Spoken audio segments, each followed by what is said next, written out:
मितिनी नेपालको प्रस्तुति कार्यक्रम मितिनी। अब सृष्टि होइन दृष्टि बदलौं। भन्ने गरिन्छ प्रकृतिका हरेक रचना विशेष हुन्छन् र ती सबैको समान अस्तित्व स्वीकार गरिनुपर्छ।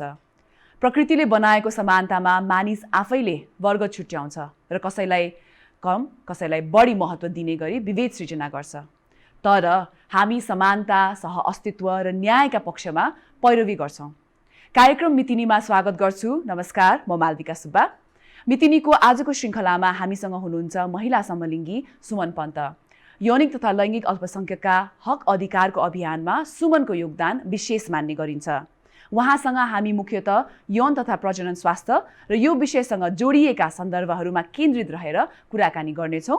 त्यसभन्दा अघि सुमनबारे एउटा छोटो रिपोर्ट यहाँहरूको सामु राख्न चाहन्छौँ। नेपालमा यौनिक तथा लैङ्गिक अल्पसंख्यकहरूको अधिकारका लागि भएका सङ्घर्ष अभियानमा महिला समलिङ्गीको एक जोडीले लडेको कानुनी लडाई पछिसम्म स्मरणमा रहिरहनेछ। केही वर्ष अघिसम्म नेपालमा दुई समलिङ्गी व्यक्तिसँगै बस्ने, दुई बीच विवाह हुन सक्ने खासै कल्पना गरिन्न थियो। जब नेपालकी सुमन पन्त उच्च शिक्षाका लागि अमेरिकाको ओरेगन स्टेट युनिभर्सिटी पुगिन्, त्यहाँ उनले आफू जस्तै समलिङ्गी महिला लेस्ली नेल नेइक भेटिन्। लेस्ली र सुमनले अमेरिकी कानुन बमोजिम क्यालिफोर्निया पुगेर विवाह गरे। उनीहरू सन् 2016मा नेपाल फर्किए। नेपाली नै भएका कारण सुमनका लागि नेपाल सहज थियो भने लेस्ली पर्यटक भिसामा नेपाल बस्न थालिन्। विवाह भइसकेका कारण लेस्लीले नेपालमा गैर पर्यटकीय भिसाका लागि आवेदन दिइन्। तर अध्यागमन विभागले विवाह भएको हो भने को पति को पत्नी हो भन्ने प्रश्न राखेर गैर पर्यटक भिसा दिन अस्वीकार गर्यो। नेपालमा समलिङ्गी विवाह समलिङ्गी जोडी पनि हुन्छन् र उनीहरूलाई दम्पत्ति सरह व्यवहार गरिनुपर्छ भन्ने कानुन बनेको थिएन र अझै छैन। सुमन र लेस्ली नेपालमै लामो समय बस्न चाहन्थे। लेस्लीले छोटो अवधिको पर्यटक भिसा पाउँदा त्यो बढी झन्झटिलो हुन्थ्यो। त्यसमाथि पर्यटकका रूपमा उनले नेपालमा कुनै काम गर्न पाइन्न थियो। सुमन र लेस्लीको माग अध्यागमन विभागले पूरा गर्न सकेन। उनीहरूको माग गृह हुँदै कानुन मन्त्रालय पुग्यो। कुनै मन्त्रालयबाट पनि लेस्लीको माग सम्बोधन नभएपछि उनीहरू न्यायका लागि सर्वोच्च अदालतको ढोका ढकढक्याउन पुगे। सर्वोच्चले दुवैलाई दम्पत्ति स्वीकार गरी लेस्लीलाई गैर पर्यटकीय भिसा दिन आदेश दियो। सर्वोच्चको यो आदेश नै यौनिक तथा लैङ्गिक अल्पसंख्यकहरूले गरिरहेको आन्दोलनमा एक कोसे ढुङ्गा बनिदियो। किनभने सर्वोच्चको त्यही आदेशपछि नेपालमा महिला र पुरुष बाहेक व्यक्ति व्यक्ति बीच पनि सम्बन्ध हुन सक्छ र उनीहरू जोडीका रूपमा बस्न सक्छन् भन्ने स्वीकार गरियो र अदालतको आदेश नजिर बन्न पुग्यो। सुमन र लेस्लीले कानुनी लडाई व्यक्तिगत अधिकारका लागि लडेका थिए, तर यसले अभियानलाई नै सहयोग पुर्यायो। कुनै पनि दम्पतिले सन्तान प्राप्ति गर्ने कि नगर्ने भन्ने उनीहरूको यौन तथा प्रजनन स्वास्थ्य अधिकार भित्र पर्दछ। सुमनले सन्तानको चाहना नभएको बताउने गरेकी छिन्। आफूले कसलाई माया गर्ने, कोसँग बस्ने, आफ्नो यौनिकता खुलेर अभिव्यक्त गर्ने अधिकार प्रत्येक व्यक्तिलाई हुन्छ, तर यस्ता अधिकारबारे नेपालमा धेरै बहस भएको छैन। पब्लिक पोलिसीमा विद्यावारिधि गरेकी सुमनको दृष्टिले यौन तथा प्रजनन स्वास्थ्य अधिकार र नेपाली परिवेशलाई कसरी हेर्छिन् त? स्वागत छ सुमनलाई मितिनीमा। धन्यवाद। सुरुवाती क्रममा नै हामी यहाँको ब्याक स्टोरीको बारेमा जान्न चाहन्छौँ। एउटा जेनरल अडियन्सलाई पनि क्युरियोसिटी हुनसक्छ होइन, जस्तै एउटा सर्टन एज पुगिसकेपछि आफ्नो सेक्सुअलिटीको बारेमा क्युरियोसिटी हुने। आइम स्योर तपाईँले पनि केही प्रति प्रश्नहरू गर्नुभयो होला आफ्नो लागि, what am I, who am I भन्ने खालको, we all go through it. तर तपाईँको पनि आफ्नो केही सर्टन स्टोरिजहरू हुनसक्छ होला। At what age did you realise that you were attracted to to the same sex भनेर. So we would love to hear तपाईँको त्यस्तो कुनै व्यक्तिगत स्टोरी छ भने भन्न मिल्छ भने. Of course. Thank you for the question. So मेरो चाहिँ सेक्सुअल ओरिएन्टेसन वाइज म चाहिँ आम अ लेस्बियन भनेर चाहिँ अलिक पछि नै मैले आफैले रियलाइज पनि गरेँ, एक्सेप्ट पनि गरेँ. रियलाइजेसन र एक्सेप्टेन्समा पनि टाइम लाग्छ.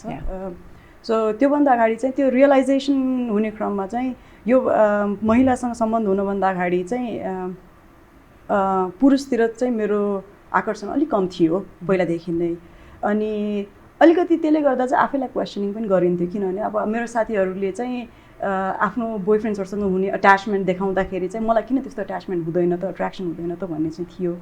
त्यसपछि इन्सिडेन्टली त्यसपछि चाहिँ मेरो जब महिलासँगको सम्बन्ध भयो त्यसपछिको त्यो इन्टेन्सिटी, त्यो अट्याचमेन्ट देखिसकेपछि यो हो भन्ने चाहिँ त्यतिखेर रियलाइजेसन भयो. एक्सेप्टेन्स हुन अझै टाइम लाग्यो मलाई, केही वर्ष लाग्यो एक्चुली. अनि बिस्तारै बिस्तारै इट्स ओके, नर्मलै हो.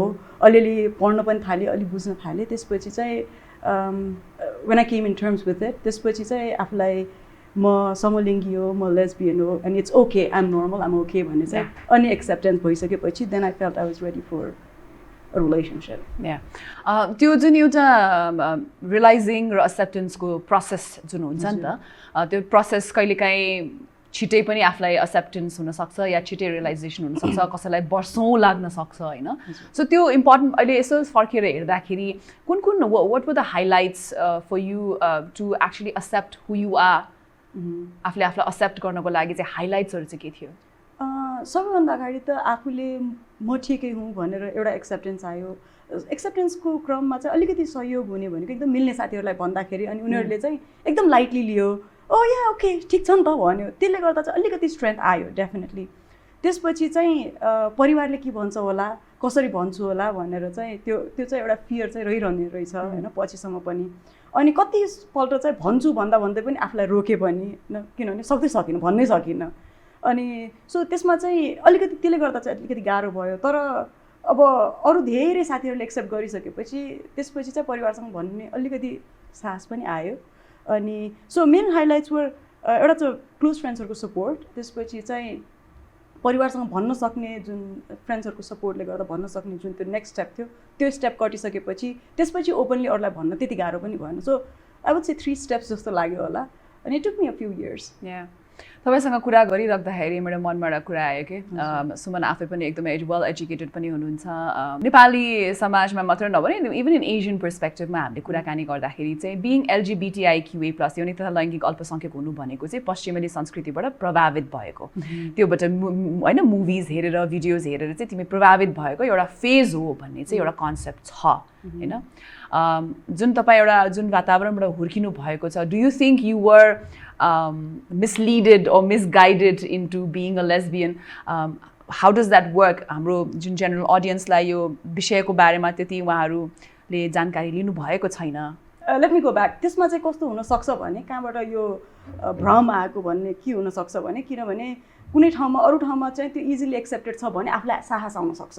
So you can come out, it can help you come out, तर it doesn't make you something.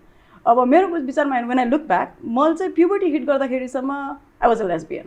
Like now when I look back, अब त्यतिखेर चाहिँ हो कि होइन, बिकज एक्सपोजर पनि थिएन, थाहा पनि थिएन होइन, समलिङ्गी हुन्छन् भनेर त थाहा थिएन. त्यतिखेर चाहिँ आफूलाई म अलि अनौठो रहेछु है जस्तो मात्रै लाग्थ्यो. तर इट्स डेफिनेटली वेस्टर्न कन्सेप्ट होइन. तर कसैलाई चाहिँ वेस्टमा भइरहेको हुनाले त्यो देखेर अलिकति साहस आएर अगाडि बढ्न चाहिँ सकिन्छ होला. त्यसले गर्दा चाहिँ त्यो भ्रम आएको हुनसक्छ. यो जुन कमिङ आउटको कुरा छ, धेरैजना यङ्स्टर्सहरू उहाँहरूले पनि मलाई पनि मेसेजेसहरू गरिरहनु भन्छ कि फ्यामिलीले एक्सेप्ट गर्दैन होला, उहाँहरूले भनिसके पनि फ्यामिलीले अपहेलना गरेको, डिस्क्रिमिनेसन गरेको कति धेरै फ्याक्टर्सहरू पनि छ. हामीले सोसियल मिडियामा पनि कति देख्न सक्छौँ. कस्तो मेसेज दिन चाहनुहुन्छ जो चाहिँ अझै पनि आफ्नो सेक्सुअलिटीको बारेमा अनभिज्ञ हुनुहुन्छ या क्युरियस हुनुहुन्छ या जो ट्रान्जिसन पिरियडमा हुनुहुन्छ जहाँ आफ्नो एउटा सेल्फ डाउट हुन्छ जसले मेन्टल हेल्थलाई एकदमै प्रोलङ्ड असर पार्न सक्छ, कस्तो एडभाइस दिन चाहनुहुन्छ? कसलाई भन्ने कुरा चाहिँ फर्स्ट स्टेप कहाँ राख्ने भन्ने कुरा चाहिँ एकदम केयरफुली चाहिँ चुज गर्नुपर्छ. Choose people who can support you, who love you unconditionally. हुन्छ अफकोर्स आमा बुवाले पनि एकदम अनकन्डिसनल लभ नै गर्नुहुन्छ होला डेफिनेटली, तर समाजको डर चाहिँ रहिरहन्छ. And it takes very very long to get out of it. त्यो भावनाले चाहिँ मैले चाहिँ सजेसन दिने चाहिँ explore your identity, your sexual orientation with people you feel the most comfortable with. जसले आफूलाई सबैभन्दा बढी सपोर्ट सहयोग र माया गर्छ त्यहाँबाट सुरु गर्नु बेटर होला। त्यसपछि चाहिँ अलिकति साहस बढ्छ, अलिकति आफू पनि म गर्न सक्छु कि जस्तो हुन्छ। त्यसपछि चाहिँ बिस्तारै बिस्तारै एक्सप्यान्ड गरेको अलि बेटर। सुरुमै गऱ्यो भने चाहिँ अब मैले देखेको अनुसार चाहिँ आफू पनि सक्षम छैन र आफ्नो वरिपरिको सपोर्ट पनि छैन भने चाहिँ एकदमै गाह्रो हुँदो रहेछ। डेफिनेटली।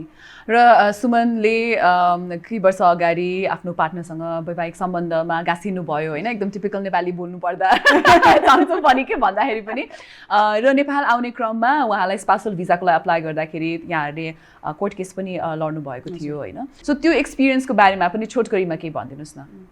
हुन्छ, त्यो यो केस गर्नुभन्दा अलिकति अगाडि चाहिँ म मेरो पार्टनर, माई स्पाउस, वाइफ जुन शब्द प्रयोग गर्दा नि हुन्छ, लेस्लीको चाहिँ एउटा हामीले चाहिँ के डिसाइड गरेका थियौँ भने नेपालमा चाहिँ संविधान आयो सेप्टेम्बरमा, अनि संविधानमा चाहिँ एलजिबिटिक्युआई राइट्सहरू प्रोटेक्टेड हुन्छ भनेर लेखेको थियो। हजुर। त्यो हुने बित्तिकै त्यही वर्ष युएसमा पनि सेम सेक्स म्यारेज लिगलाइज भएको जुलाईमा, अनि हामीहरूले चाहिँ त्योभन्दा अगाडि नै हामी विवाह गर्छौँ भन्ने चाहिँ लगभग स्योर नै थियौँ। त्यसपछि डिसेम्बरतिर बिहे गऱ्यौँ। त्यसपछि संविधानले चाहिँ हाम्रो राइट्सहरू प्रोटेक्ट गर्छ अब नेपाल फर्किने, किनभने मेरो पढाइ सकेपछि हामी नेपाल नै आउने भन्ने हाम्रो प्लान पनि थियो। अनि मेरो स्पाउस चाहिँ त्यतिखेर एकदमै सपोर्टिभ हुनुहुन्थ्यो, हुन्छ म पनि नेपाल आउँछु नि त तिमीसँग भनेर। अनि त्यसपछि हामी नेपाल आइसकेपछि हामीले धेरै सोच्न पनि सोचेनौँ, गाह्रो हुन्छ भने सोचेनौँ।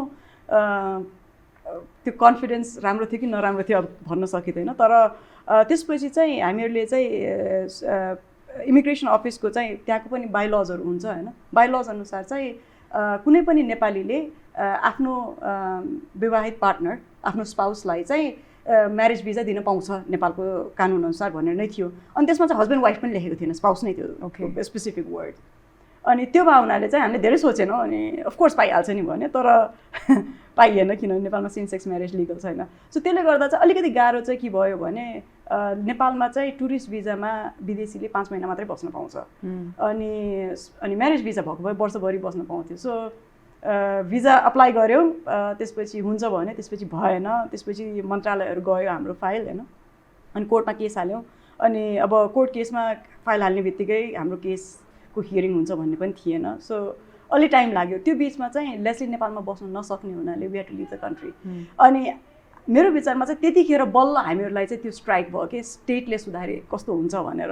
अब ठिकै छ, आमा बुवासँग लड्न सकिन्छ होला, साथीभाइसँग लड्न सकिन्छ होला, तर कानुनसँग लड्न अलिक गाह्रै हुँदो रहेछ। अनि सो त्यसपछि चाहिँ अब नेपालमा दुवैजना हामी बस्न, हामी स्टेटलेस थिएनौँ, लेस्लीको पनि आफ्नो देश छ, मेरो पनि आफ्नो देश भयो होइन, तर हाम्रो सम्बन्ध चाहिँ स्टेटलेस भयो। सो 3 महिनाको लागि नेपाल छाड्नु पऱ्यो। त्यसपछि फर्केर आएर हियरिङ गरेर गाह्रै थियो, धेरै गाह्रो थियो त्यति बेला चाहिँ, तर it all turned out good. त्यसपछि केस पनि जित्यौँ, लेस्लीले भिजा पनि पायो। सो अब चाहिँ खुसी छौँ। Very very happy for both of you. धेरै खुसीको कुरा पनि हो होइन। यो पार्टनरसिपकै क्रममा कुराकानी गर्दाखेरि होइन, लेस्बियन रिलेसनसिप्स अरू रिलेसनसिप भन्दा फरक त हुँदैन नि त एक्चुली होइन। सो माया त माया नै हो, जुन तरिकाले माया गरे पनि झगडा गरे पनि, तर यसो केलाएर हेर्दाखेरि अलिक धेरै इन्टेन्सिटी हुने हो कि धेरै इन्सिक्योरिटिज हुने हो कि जुन हेट्रोसेक्सुअल कपल्सहरूको भन्दा जस्तो तपाईँलाई त्यस्तो फिल हुन्छ, या have you experienced things like that? अलिकति अब मैले चाहिँ एकदम अनबायस्ड भएर भन्न अलिकति सक्दैन, बिकज आइम अ लेस्बियन होइन। तर मैले चाहिँ आफूले नोटिस गरेको डेफिनेटली अलिकति बढी इन्टेन्स हुन्छ, किनभने आई थिङ्क यो चाहिँ हाम्रो सामाजिक जुन परिवेश छ त्यसमा चाहिँ एउटा महिला र पुरुषको सम्बन्ध यस्तो हुन्छ भनेर हामीले बच्चादेखि सिकेको कन्डिसन हुन्छ। हाम्रो ब्रेन चाहिँ अब सिकेको कुरा बिर्सिन अलिकति गाह्रै हुन्छ, अनि हाम्रो ब्रेन चाहिँ it's very conditioned in that way. So त्यो भावनाले चाहिँ त्यसभन्दा बाहिर केही पनि गर्दाखेरि चाहिँ मेबी अलिकति इन्सिक्योर हुने, अलिकति फियर बढी हुने, अलिक इन्टेन्सिटी बढी हुने हुन्छ नै होला। अब पर्सनली आफू समलिङ्गी भएको हुनाले चाहिँ इट्स डेफिनेटली मोर इन्टेन्स। त्यो भावनाले पनि कानुन चाहिने कारण एउटा त्यो पनि हो, किनभने आफू एकदम इन्टेन्स रिलेसनसिपमा भयो र इन्सिक्योरिटी बढ्यो भने कुनै पनि कानुनले चाहिँ आफूलाई प्रोटेक्ट गर्छ भने सिक्योरिटी अलिकति बढ्छ। So I think that's where like the law is so important. Definitely. र कतिजनाको रिलेसनसिप फलआउट्स हुने, मेन्टल प्रेसर हुने, मेन्टल इन्सेक्युरिटिज, नेपालमा पनि कति धेरै केसेसहरू छ जहाँ चाहिँ आफ्नो आफूले मन पराएको व्यक्तिसँग सेम जेन्डर हुँदाखेरि स्पेसली पेरेन्ट्सहरूले जब एक्सेप्ट गर्नु हुँदैन नि, त्यसपछि then they are force to marry somebody else होइन. त्यसको प्रतिकूल असर कहाँ पर्छ when people do that, when family members do that, when they make you do that?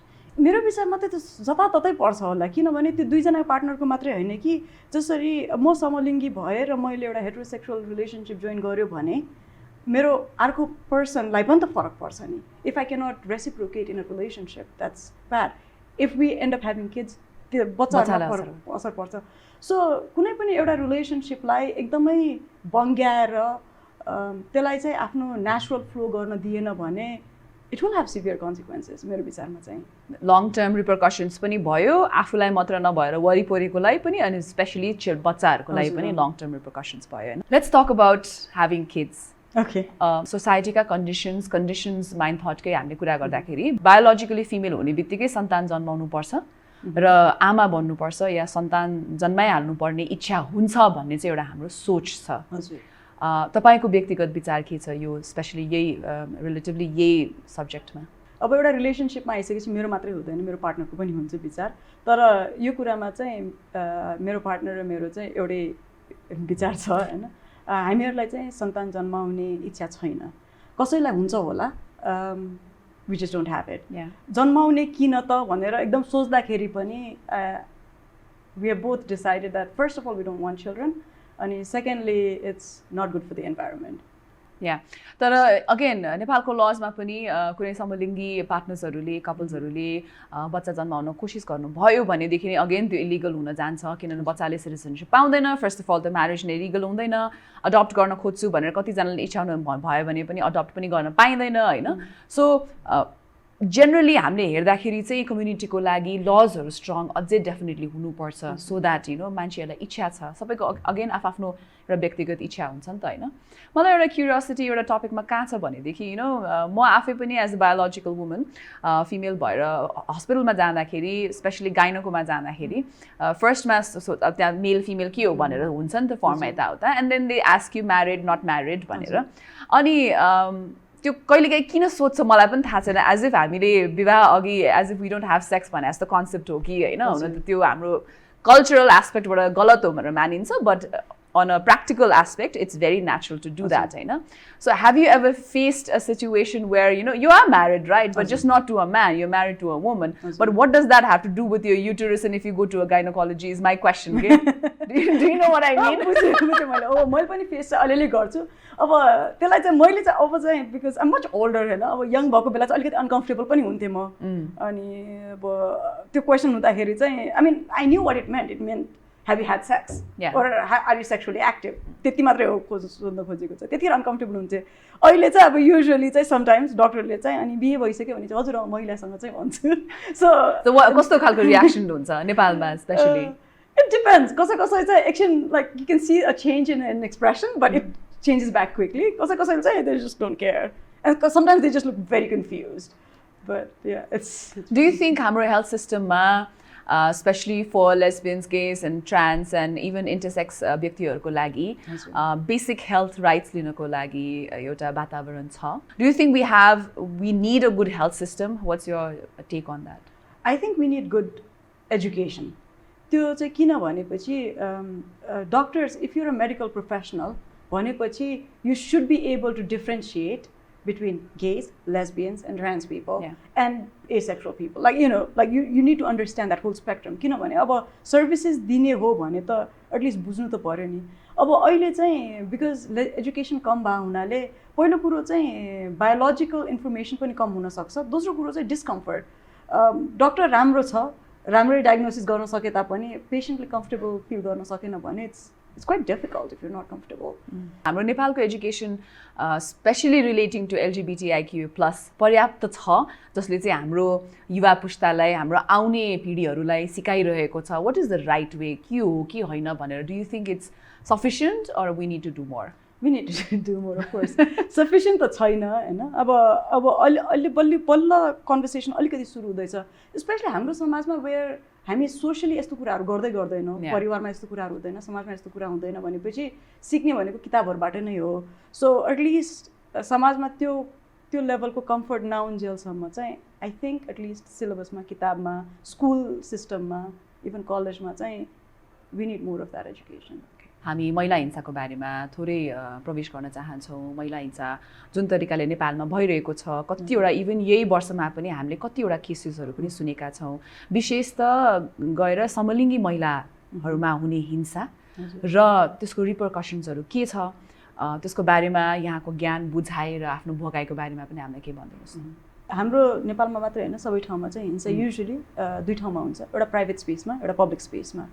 So public स्पेसमा चाहिँ हामीले देखेको नर्मली हिंसाहरू चाहिँ धेरै जसो चाहिँ महिला विरुद्ध भनौँ न, महिलामा हुन्छ त्यो हिंसा चाहिँ युजुअली। अब त्यसलाई चाहिँ अब क्याटकल हरासमेन्ट भनौँ, अथवा ट्रान्स वुमन छ भने नचाहिने शब्दहरू प्रयोग गरेर हुन्छ कि, अथवा समलिङ्गी कपल छ भने उनीहरूलाई पनि अब त्यही न अव्यावहारिक